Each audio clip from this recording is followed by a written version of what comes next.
إن سعيكم لشتى فأما من أعطى واتقى وصدق بالحسنى فسنيسره لليسر.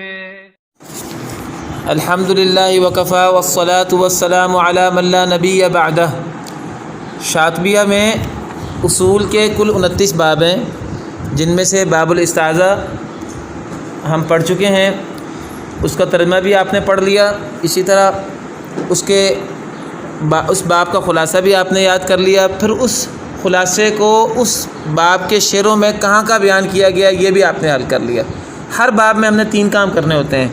ایک، ہم نے اس باب کا خلاصہ یاد کرنا ہوتا ہے. دوسرا، ہم نے اس باب کے شعروں کا ترجمہ پڑھنا ہوتا ہے، پورا اچھی طرح ترجمہ یاد ہو جائے. تیسرا، وہ جو خلاصہ ہے پھر ان شعروں میں کہاں کہاں وہ بات موجود ہے اس کو وہاں سے نکالنا ہوتا ہے. تو باب البسملہ میں بھی ہم نے ترجمہ پڑھ لیا ہے سارے شعروں کا، اور اس کا خلاصہ میں نے کل بیان کر دیا تھا. اب آج جو خلاصہ ہم نے بیان کیا تھا اس کو ہم نے ان 8 شعروں سے، یہ 8 شعر ہیں باب البسملہ کے، اس سے ہم نے نکالنا ہے. اگر یہ ہمارے مسئلہ یہ آج کا حل ہو جاتا ہے تو پھر ہمارے 29 میں سے 27 باب رہ جائیں گے بس. تو اس لیے آپ ذرا توجہ کر کے ایک ایک باب کو یاد کر لیں بیٹا، تاکہ آپ کو تمام شاطبی کے اصول اچھے آ جائیں. باب البسملہ کی 3 صورتیں ہیں، کل 3 صورتیں ہیں باب البسملہ کی. پہلی صورت یہ ہے ابتدائے تلاوت، ابتدائے صورت. اس کے بارے میں قرائے سبا کا موقف کیا ہے کہ سب بسم اللہ واجبی طور پر پڑھتے ہیں. دوسری صورت تھی ابتدائے تلاوت درمیانے صورت، اس میں تمام قراء حضرات کے لیے بسم اللہ پڑھنے میں اختیار ہے. تیسری شکل تھی بین الصورتین، ابتدائے صورت درمیانے تلاوت. اس میں تمام قاری جو ہیں ان کے لیے 3 گروہ ہیں، قالون، مکی، عاصم اور کسائی، اور آگے ابو جعفر کو بھی ملا لیں، یہ بسم اللہ پڑھتے ہیں. دوسرا گروہ امام حمزہ کا اور آگے قراء ثلاثہ میں امام خلف العاشر کا، یہ کیا کرتے ہیں؟ یہ وصل وغیرہ بسم اللہ پڑھتے ہیں. اور تیسرا گروہ امام ورش کا، امام بصری کا اور امام شامی کا اور قراء ثلاثہ میں امام یعقوب کا، یہ کیا کرتے ہیں جی؟ یہ بین الصورتین 3 وجہ پڑھتے ہیں. بسم اللہ پڑھ لیجئے، یا آپ سکتہ بغیر بسم اللہ پڑھ لیجئے، یا وصل بغیر بسم اللہ پڑھ لیجئے. یہ باتیں ہیں. اچھا، قراءات کا اصل موضوع اختلافی چیزیں ہیں. جو چیزیں اتفاقی ہیں یہ قراءت کا موضوع نہیں ہے، یہ تجوید کا موضوع ہے. قراءت کا اصل موضوع وہ چیزیں جن میں اختلاف ہے، اور جن چیزوں میں اختلاف نہیں ہوتا تلاوت میں وہ تجوید کا موضوع ہے. چنانچہ اب یہ جو 3 قاعدے بیان کیے ہیں، تینوں قاعدوں میں اختلافی قاعدہ تو تیسرا ہے نا، تو سب سے پہلے امام شاطبی نے اس کو بیان کیا ہے. اور جو اتفاقی چیزیں ہیں وہ یا تو امام شاطبی بیان ہی نہیں کرتے، جیسے امام شافعی نے میم ساکن کے احکامات بیان نہیں کیے شاطبیہ میں چونکہ وہ تجوید کا موضوع ہے، یا امام شاطبی بس وقت بیان تو کر دیتے ہیں لیکن پھر وہ بعد میں بیان کریں گے اضافی طور پر. تو بین الصورتین میں قراء حضرات کے 3 گروہ ہیں. پہلا گروہ ہے قالون کا اور مکی کا، عاصم کا اور کسائی کا. یہ بین الصورتین کیا پڑھتے ہیں؟ بسم اللہ. اس کی دلیل کیا ہے شاطبی میں؟ وَبَسْمَلَ بَيْنَ الصُّورَتَيْنِ بِسُنَّةٍ رِجَالٌ نَمَوْهَا دِرْيَةً وَتَحَمُّلًا. یہ امام شاطبیہ کا پہلا شعر، اس کا یہ موضوع ہے. ابھی 2 گروہ رہتے ہیں بین الصورتین میں.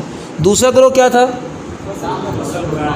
امام حمزہ اور امام خلف العاشر بین الصورتین وصل بغیر بسم اللہ پڑھیں گے، وصل بغیر بسم اللہ پڑھیں گے. اس کی دلیل کیا ہے جی؟ شاطبیہ کا دوسرا شعر، اس کا پہلا آدھا مصرع وَوَصْلُكَ بَيْنَ الصُّورَتَيْنِ فَصَاحَةٌ. اچھا بیٹا، یہ ایک سوال ہے، امام حمزہ اور خلف العاشر کیا پڑھتے ہیں؟ وصل بغیر بسم اللہ. تو یہاں یہ تو بتا دیا ہے کہ وصل بین الصورتین میں امام حمزہ پڑھتے ہیں، یہ بغیر بسم اللہ تو یہاں نہیں لکھا کہ وہ وصل بغیر بسم اللہ پڑھیں گے. یہ وصل بالبسم اللہ بھی تو ہو سکتا ہے نا، وصل بالبسم اللہ بھی تو ہو سکتا ہے، وصل بغیر بسم اللہ بھی ہو سکتا ہے. تو ہم نے جو کہا کہ امام حمزہ اور خلف العاشر وصل بغیر بسم اللہ پڑھتے ہیں، تو یہ بغیر بسم اللہ کی دلیل کیا ہے؟ ہاں جی، اس کی دلیل بیٹا یہ ہے کہ جو پہلا شعر ہے نا اس میں آیا ہے کہ قالون، مکی، عاصم، کسائی یہ بسم اللہ پڑھتے ہیں بین سورتین. اس کا مطلب ہے کہ باقی سارے قاری وہ بین سورتین بسم اللہ نہیں پڑھتے. ان باقی قاریوں میں سے پھر دو گروہ ہیں. ان باقی قاریوں میں سے یہ دو گروہ ہیں. امام حمزہ وغیرہ جو ہیں اور خلف العاشر یہ کیا پڑھتے ہیں؟ یہ وصل پڑھتے ہیں، بسم اللہ تو پڑھتے نہیں. یہ تو بات پہلے آ گئی. اور جو دوسرا گروہ ہے وہ ورش، بصری، شامی اور یعقوب کا ہے. وہ بھی پہلے شعر کی ضد سے نکلا کہ بسم اللہ نہیں پڑھتے. وہ کیا پڑھتے ہیں؟ وہ وصل بغیر بسم اللہ اور سکتہ بغیر بسم اللہ پڑھتے ہیں. باقی ایک ان کی وجہ بسم اللہ پڑھنا بھی ہے. تو پہلے شعر کی ضد سے نکلا. چلیں بین سورتین قاریوں کے دو گروہ ہم نے ان کا استشہاد جان لیا کہ کہاں سے نکلتا ہے شادبی میں. اب تیسرا گروہ کیا تھا کہ ورش، بصری، شامی اور آگے ثلاثہ کی دلیل آئے گی درہ میں. وہ انشاءاللہ ہم پڑھیں گے تو نکالیں گے. تو وہ کیا کرتے ہیں؟ وہ تین وجہ پڑھتے ہیں، وصل، سکتہ اور بسم اللہ. پہلے آپ یہ بتا دیں کہ وصل اور سکتہ پڑھنے کی دلیل کیا ہے؟ وصل وسکتن کل جلایا و حصلہ، شادبی کے دوسرے شعر کا دوسرا ادا مصرع. اب پھر وہی سوال ہے کہ یہ تو کہا ہے کہ وصل کرو اور سکتہ کرو ابن عامر، ورش اور بصری کے لیے. وہ وصل اور سکتہ بالبسم اللہ کرنا ہے یا بغیر بسم اللہ کرنا ہے؟ سکتہ بالبسم اللہ بھی ہو سکتا ہے. دیکھو وَلَضَّالِّينَ بسم اللہ الرحمن الرحیم الف لام میم. اب یہ سکتہ بسم اللہ کے ساتھ پڑھا ہے. تو سکتہ بغیر بسم اللہ کیا ہے کہ سکتہ بسم اللہ کے ساتھ ہے؟ تو یہ بغیر بسم اللہ کہاں لکھا ہوا ہے؟ یہ پہلے شعر کی ضد سے نکلا. پہلے شعر کی ضد میں یہ ہے کہ چار قاری بسم اللہ پڑھتے ہیں، ان کے علاوہ باقی سارے کیا کرتے ہیں؟ بسم اللہ نہیں پڑھتے. اب وہ کیا پڑھتے ہیں؟ اب وہ کیا کرتے ہیں؟ ان کے پھر دو گروہ ہیں. ان میں سے حمزہ وغیرہ جو ہیں یہ بسم اللہ وصل کے بغیر بسم اللہ پڑھتے ہیں، وصل کے ساتھ بسم اللہ نہیں پڑھتے. وصل کریں گے اور بسم اللہ نہیں پڑھیں گے. اور ورش، بصری، شامی وصل اور سکتہ دونوں کرتے ہیں لیکن بسم اللہ. اچھا اب ورش، بصری، شامی کے لیے تیسری وجہ بسم اللہ بھی ہے. اس کی دلیل کیا ہے شاطبیہ میں؟ آپ نے تو ترجمہ پڑھ لیا ہے، زبانی میں نے بتا دیا. اب آپ کو کتاب سے نکالنا بھی آنا چاہیے. ہاں جی یہ نکلتا ہے وَفِيهَا خِلَافٌ جِيدُهُ وَاضِحُ الطُّلَى، تیسرے شعر کے دوسرے آدھے مصرعے سے. اس سے کیسے نکلتی ہے یہ بات؟ کون بتائے گا؟ اس سے یہ بات کیسے نکلتی ہے؟ کون بتائے گا؟ ہاتھ اوپر کرو. بسم اللہ بھی ہے، اس سے کیسے نکلتی ہے؟ وفیہا کی ضمیر کا مرجع کیا ہے؟ بسم اللہ، باب البسملہ. کہ اس بسم اللہ میں خلاف دو وجہ ہیں. کیا مطلب؟ بسم اللہ پڑھنا بھی اور بسم اللہ پڑھنا ایک وجہ ہو گئی، وہ تو یہاں سے نکل آئی. اور نہ پڑھنا اس کی آگے مزید دو وجہ ہیں، وصل ہو سکتا، چونکہ وہ بسم اللہ نہ پڑھنے کی دو صورتیں تھیں نا. تو فیہا خلاف، اس بسم اللہ میں بسم اللہ پڑھنے اور نہ پڑھنے میں اختلاف ہے. ترجمہ ہے بسم اللہ پڑھنے اور نہ پڑھنے میں اختلاف ہے، یعنی دو وجہ ہیں. کیا مطلب؟ بسم اللہ پڑھو بھی اور بسم اللہ نہ بھی پڑھو. بسم اللہ پڑھو گے تو ایک وجہ، بسم اللہ نہ پڑھو گے تو وصل ہو سکتا. ٹوٹل کتنی وجہ ہو گئیں؟ تین وجہ. تیسرے شعر میں رمزیں نہیں ہیں. تیسرے شعر میں تو یہ جیدو کی رمز اگر آپ لگا دیں گے نا تو پھر یہ رمز لگانے سے پھر ورش کے لیے تو تین وجہ بنے گی، جبکہ شامی اور بصری کے لیے دو وجہ بنے گی. جبکہ یہ تینوں قاریوں کے لیے تین وجہ ہیں، ورش، بصری، شامی. بلکہ یعقوب کے لیے بھی تین وجہ ہیں، ورش، بصری، شامی وغیرہ کی طرح یعقوب کے لیے بھی تین وجہ ہیں، وصل، سکتہ بغیر بسم اللہ اور بسم اللہ. ٹھیک ہے بیٹا، یہ ہمارا مسئلہ پورا ہو گیا. یہ پہلا آدھا مصرع جو ہے نا یہ رہ گیا تیسرے شعر کا. یہ ویسے ہی ایک تنبیہ کی ہے انہوں نے بتایا کہ وصل اور سکتہ جو ہے یہ ایک ایسی محبوب وجہ ہے جس کی دلیل نہیں ہے. امام شاطبی کہتے ہیں میں نے پسند کیا ہے. دلیل اس بات کی نہیں ہے کہ ورش اور بصری، شامی نے اس کو پڑھا ہے، لیکن دیگر قاریوں نے اس کو پڑھا ہے، اس کی دلیل موجود ہے. یعنی یہ دلیل اس بات کی نہیں ہے کہ سرے سے یہ منقول ہی نہیں ہے. منقول ہے لیکن ان کی سند سے منقول نہیں ہے. یہ منقول ہے، سند ضعیف ہے، لیکن دیگر قاریوں کی سند سے منقول ہے. چنانچہ قرات تو صحیح ہوئی، ان قاریوں سے اس کی دلیل نہیں ہے پڑھنے کی. چنانچہ قرات جب صحیح ہے تو دلیل اگر کمزور بھی ہو تو ضعیف حدیث صحیح ہو جاتی ہے اگر اس کے شواہد صحیح حدیث سے مل جائیں. تو یہ پتہ آپ کو مسئلے کا، اگر ضعیف حدیث کے شواہد صحیح حدیث سے مل جائیں تو ضعیف حدیث قوت پکڑ جاتی ہے نا، وہ حسن غیری بن جاتی ہے نا بیٹا، پتہ ہے آپ کو حسن غیری کا نا. تو یہ جو ہے نا ورش بستی شامی، ان کے لیے وصل و سکتہ والی وجہ کی نص نہیں ہے. نص نہیں کا مطلب ہے کہ نص مذکور جو موجود ہے وہ ضعیف ہے، یہ اگر نہیں بھی ہے تو تب بھی فرق نہیں پڑتا، چونکہ وہ چیز ویسے تو ثابت ہے نا دوسری جگہ پہ. تو جو چیز ثابت ہو کسی امام کی نسبت سے ثابت نہ ہو تو وہ ثابت شدہ چیز اس چیز کو تقویت دے کے ثابت شدہ بنا دیتی ہے. یہ اصول ہے حسن غیری کا. یہی وجہ ہے کہ اگر دلیل نہیں ہے تو ہم پڑھتے کیوں ہیں؟ پڑھتے اس لیے ہیں جیسے کہ حسن غیری ضعیف بھی ہو، لیکن اگر اس ضعیف بھی ہو تب بھی وہ صحیح ہو جاتی ہے صحیح دلیلوں سے مل کر.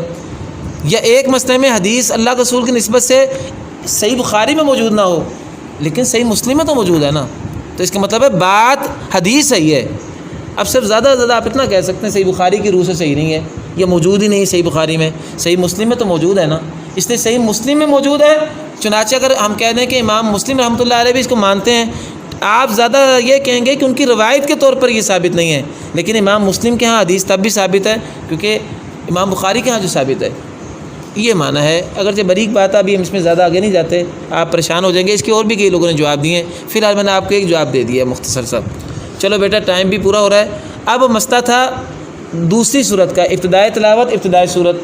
ابتدائے تلاوت ابتدائے صورت، اس میں تمام قرآن بسم اللہ واجبی طور پر پڑھتے ہیں. اس کی دلیل کیا ہے؟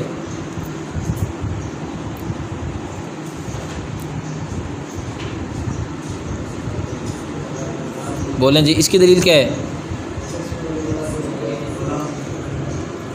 بیٹا؟ یہ تو تیسری صورت کی دلیل ہے بین الصورتین کی. ابتدائے تلاوت ابتدائے صورت میں بھی ہاں ولا بد منہا فی ابتدائے کا صورتن، بس یہاں تک آدھا شعر، آخری شعر سے پہلا شعر، اس سے نکلتی ہے یہ بات. کیسے نکلتی ہے؟ اس کا ترجمہ ہے ولا بد منہا، اور ضروری ہے منہا اس بسم اللہ پڑھنے سے، فی ابتدائی کا صورتن جب آپ صورت کی تو اچھا صورت کی ابتدا کریں تو تلاوت کی کیا کریں؟ تلاوت کی بھی ابتدا ہو، وہ تو یہاں نہیں لکھا، وہ کہاں سے نکلا؟ ابتدائے تلاوت ابتدائے صورت میں تمام قاری بسم اللہ پڑھتے ہیں، تو ابتدائے صورت کی بات تو یہاں لکھ دی ہے، تو ابتدائے تلاوت کی بات تو یہاں نہیں لکھی، وہ کہاں سے نکلے گی؟ ہاں جی بتاؤ بیٹا. صحیح بات کر رہے ہیں آپ بیٹا، یہ پہلے شعر سے نکلے گی. پیچھے آیا ہے بین الصورتین کی بات، بین الصورتین میں بھی ابتدائے صورت کی بات آئی. ابتدائے صورت انہوں نے دوبارہ یہاں لگا دیا ہے. ابتدائے صورت تو واضح ہو گئی، اب ابتدا کی ضد کیا ہے؟ وسط یا انتہا؟ بلکہ تھوڑی سی بات دوبارہ دیکھیں، وہاں تلاوت کی تھی درمیانے تلاوت ابتدائے صورت، درمیانے تلاوت ابتدائے صورت، ابتدائے صورت کی بات تو یہ نے لکھ دی، اور درمیانے تلاوت کی بات اوپر آئی ہے، تو درمیان کی ضد کیا بنتی ہے؟ انتہائی تلاوت یا ابتدائی تلاوت؟ انتہائی تلاوت تو ہو نہیں سکتی، چونکہ انتہائی تلاوت میں تو کسی کا بھی بسم اللہ نہیں ہے، تو خود بخود کیا طے ہو گیا؟ تو ابتدائی تلاوت پہلے شعر کی ضد سے نکلا، ابتدائی تلاوت پہلے شعر کی ضد سے نکلا کیونکہ پہلے بات آئی ہے درمیانے تلاوت کی، تو درمیانے تلاوت کی ضد ہے ابتدائی تلاوت. انتہائی تلاوت ہو نہیں سکتی، عقلی طور پر ویسے وہ بھی بنتی ہے لیکن وہ ہو نہیں سکتی چونکہ انتہا میں تو کوئی بسم اللہ نہیں پڑھتا، تو طے ہو گیا کہ ابتدائی تلاوت مراد ہے. چنانچہ ولا بد منہا فی ابتدائی کا صورتن میں ابتدائی صورت کی بات تو یہاں عبارت میں لکھی ہوئی ہے، اور ابتدائی تلاوت کی بات پہلے شعر کی ضد سے نکل آئی. چلیں اب چلیں آگے. تیسرا قاعدہ کیا تھا؟ ابتدائی تلاوت درمیانے صورت. ابتدائی تلاوت اس میں کیا ہے؟ اس میں تمام قرآن حضرات کے لیے اختیار ہے. اچھا یعنی بسم اللہ پڑھ لو یا نہ پڑھ لو. اس کی دلیل کیا ہے؟ وفی الاجزائی خیر من تلا، اور اگر کوئی بندہ اجزائے تلاوت میں سے اجزائے صورت میں سے پڑھے تو اس کے لیے بسم اللہ پڑھنے میں اختیار دیا گیا ہے. اچھا کیا مطلب درمیانے صورت سے اگر کوئی بندہ پڑھے تو اس کو بسم اللہ پڑھنے میں اختیار ہے. تلاوت کا کیا ہو؟ تلاوت کی ابتدا ہو صورت کا کہ اجزاء ہوں. اجزاء کی بات تو آ گئی، تلاوت کی ابتدا کہاں سے نکلی؟ وہ پہلے شعر کی ضد سے نکلی، چونکہ پہلے شعر میں ابتدائے صورت درمیانے تلاوت کی بات آئی تھی، اب آگے ابتدائے صورت ہو یا درمیانے صورت ہو، اس کی بات تو شعر میں موجود ہے، لیکن تلاوت کی ابتدا یہ پہلے شعر سے نکلا ہے، چونکہ پہلے شعر میں درمیانے تلاوت کی بات تھی، اور درمیانے تلاوت کی ضد ہے انتہائی تلاوت یا ابتدائی تلاوت۔ انتہائی تلاوت ہو نہیں سکتی، انتہائی تلاوت میں تو کسی کے یہاں بھی بسم اللہ نہیں، وہاں تو صدق اللہ العظیم پڑھ کے تلاوت ختم کر دیتے ہیں، چنانچہ طے ہو گیا کہ ابتدائی تلاوت مراد ہے۔